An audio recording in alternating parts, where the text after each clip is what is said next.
የተወደዳችሁና የተከበራችሁ የአገው ሚዲያ ተከታታዮቻችን አገው ሚዲያ ዛሬም እንደትላንቱ ሁሉ ትኩስና ታማኝ መረጃዎችን ወደናንተ ይዞላችሁ ቀርቧል። ሰናይ ቆይታ እንዲሆንላችሁ አገው ሚዲያ እየተመኘ በቅድሚያ ማበይት ርዕሶችን እነሆ።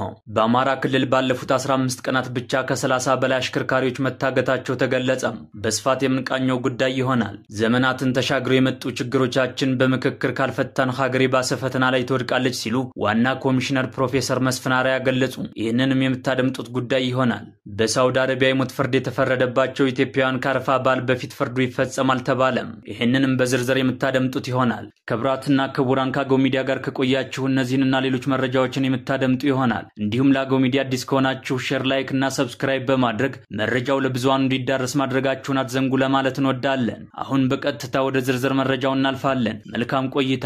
በአማራ ክልል ባለፉት 15 ቀናት ብቻ ከ30 በላይ አሽከርካሪዎች ማንነታቸው ባልታወቁ ሰዎች መታገታቸውን ጣና የከባድ መኪና አሽከርካሪዎች ማህበር ለአዲስ ስታንዳርድ አስታወቀም። ለደህንነታቸው በመስጋት ስማቸው እንዳይጠቀስ የጠየቁ የማህበሩ አመራር የአሽከርካሪዎቹ እገታ ከ2009 ዓ.ም ጀምሮ መኖርን ገልጸው ሆኖም አሁን ላይ በክልሉ ካለው የጸጥታ ችግር ጋር በተያያዘ እየተባባሰ መምጣቱንም ተናግረዋል። ከጨጨሆ በጋይንት ደብረታቦር እስከ ወረታ መገንጠያ ድረስ ያለው መስመር የስጋት ቀጠና መሆኑን የገለጹት የማህበሩ አመራር አያይዘውም ከጎንደር ጭልጋ እስከ መተማ ያለው መንገድ ለሁለት ወራት ያክል አገልግሎት አቋርጦ እንደነበርም ጠቁመዋል። እንደሳቸው ገለጻ ከዚህ በፊት በክልሉ የሚስተዋለው አሽከርካሪዎች ሞት የቀነሰ ሲሆን ይህም ሊሆን የቻለው አሽከርካሪዎቹ በማታ የሚያደርጉትን ጉዞ በመቀነሳቸው መሆኑን አስረድተዋል። ታጋቾችን ለማስለቀቅ ከ50 ሺህ እስከ ሚሊዮን ብሮች ድረስ እንደሚጠየቅ ገልጸው ጉዳዩ አስቸኳይ ልባት ሊሰጠው ይገባል ሲሉ ማጽኖት ሰጥተዋል። ዘመናትን ተሻግረው የመጡ ችግሮቻችን በመከክር ካልፈታን በስተቀር ሀገሬ ባሰ ፈተና ላይ ትወድቃለች ሲሉ ዋና ኮሚሽነር ፕሮፌሰር መስፍን አርአያ ገለጹ።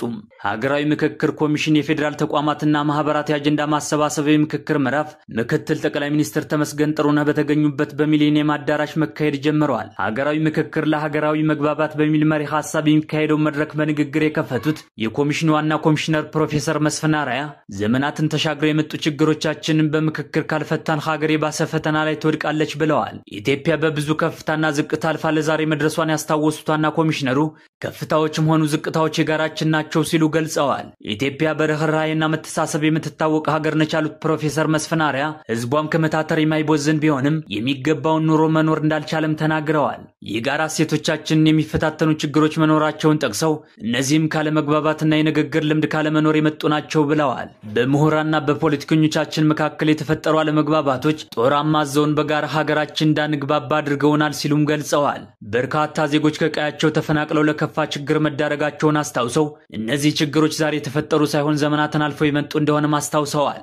ለዚህ ሁሉ ምክንያት የሆነው የሐሳብ ልዩነቶቻችንን ቁጭ ብለን በመነጋገር መፍታት ባለመቻላችን ነው ያሉት ዋና ኮሚሽነሩ ካልተወያየን በስተቀር ሀገራችን ወደ ባሰ ፈተና እናስገባታለን ሲሉም ተናግረዋል። መድረኩ 14ኛው የኮሚሽኑ መድረክ መሆኑን ጠቅሰው ቀጣይም የኮሚሽኑ ዓላማ የትግራይ ክልልና ሌሎች በተለያዩ ምክንያቶች መሳተፍ ያልቻሉ አካላት በምክክሩ እንዲሳተፉ ማድረግ ነውም ብለዋል። የትግራይ ክልል በሂደቱ ተካቶ ህዝቡ በሀገሩ ጉዳይ እንዲመክር እንዲሁም መሳሪያ አንግበው በትግል ላይ ያሉ ሁሉ ወደዚህ መድረክ መጥተው ሐሳባቸውን እንዲሰጡ ዋና ኮሚሽነሩ ጥሪ አቅርበዋል። በፍርድ ሂደት ያሉና በተለያዩ አስቻይ ሁኔታ ያሉ አካላትም በምክክሩ እንዲሳተፉ መንግስት አስፈላጊውን ሁሉ እንዲያደርግም ጥሪ አቅርበዋል። በመድረኩ ምክትል ጠቅላይ ሚኒስትር ተመስገን ጥሩነህን ጨምሮ ከፍተኛ የመንግስት የሥራ ኃላፊዎች፣ የፌደራል ተቋማት ተወካዮች፣ የሃይማኖት ተቋማት ተወካዮች፣ የመከላከያ ሰራዊትና የፌደራል ፖሊስ ተወካዮች፣ ሀገር አቀፍ የፖለቲካ ፓርቲ ተወካዮች፣ የዲሞክራሲ ተቋማት ተወካዮች፣ የመገናኛ ብዙሃን ተወካዮች፣ የማህበራት ተወካዮችና የተለያዩ የህብረተሰብ ክፍሎችም ተገኝተዋል። መድረኩ ዛሬን ጨምሮ ለ3 ቀናት የሚካሄድ ሲሆን ተሳታፊዎች የወከሉትን የህብረተሰብ ክፍልና ተቋማትም አጀንዳዎችን የሚያነሱበት እንደሆነ ይጠበቃል። የዓለም የምግብ ፕሮግራም በኢትዮጵያ ለተረጂዎች እየሰጠ ያለው እርዳታ ሊገባ 10 ቀናት ብቻ በቀረው በሰኔ ወር ላይ ሊያቆም እንደሚችል አስታወቀም። ከዚህ በፊት ይሰጥ የነበረው የገንዘብ ድጋፍ ባለማግኘቱ ለተረጂዎች እያከፋፈለ የሚገኘውን እርዳታ በከፍተኛ መጠን መቀነሱንም አስረድቷል። የተባበሩት መንግስታት የዓለም ምግብ ፕሮግራም WFP ባጋጠመው የገንዘብ ድጋፍ ጥረት ሳቢያ በተያዘው ዓመት 2017 ዓ.ም ሰኔ ወር ላይ በኢትዮጵያ በማካሄድ ላይ ያለውን የእርዳታ አቅርቦት ሊያቋርጥ እንደሚችልም ፍንጭ ሰጥቷል።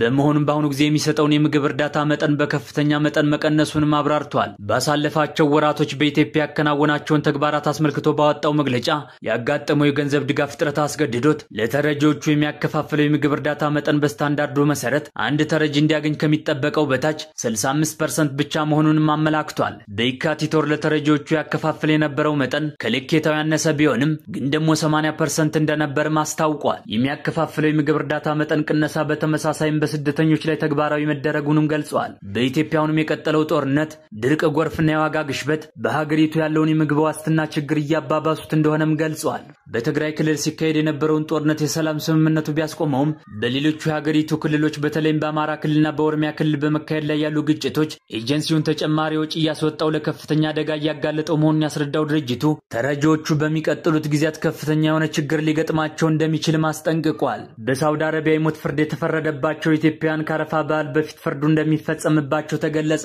በሳውዲ አረቢያ በናይጄሪያ እስር ቤት የሞት ፍርድ ተፈርዶባቸው የሚገኙ ኢትዮጵያውያን በሚቀጥለው ሳምንት ከሚከበረው የኢድ አል አረፋ በዓል በፊት ፍርዱ ተፈጻሚ እንደሚሆን እንደተነገራቸው ቤተሰቦቻቸው አስታወቁም። ቢቢሲ አፋን ኦሮሞ እንደዘገበው በእስር ቤቱ የሞት ቅጣት የተፈጸመባቸውን ጨምሮ በአጠቃላይ 47 ኢትዮጵያውያን ላይ የሞት ፍርድ ተወስኖባቸዋል። ቤተሰቦቻቸውም የኢትዮጵያ መንግስት ጣልቃ ገብቶ ሕይወታቸውን እንዲታደግላቸው ጥሪ እያቀረቡ ይገኛል። ክብራትና ክብራን አብራችሁን ስለቆያችሁ እያመሰገንን በቀጣይ ፕሮግራም እስከምንገናኝ መልካሙን ሁሉ ተመኘን።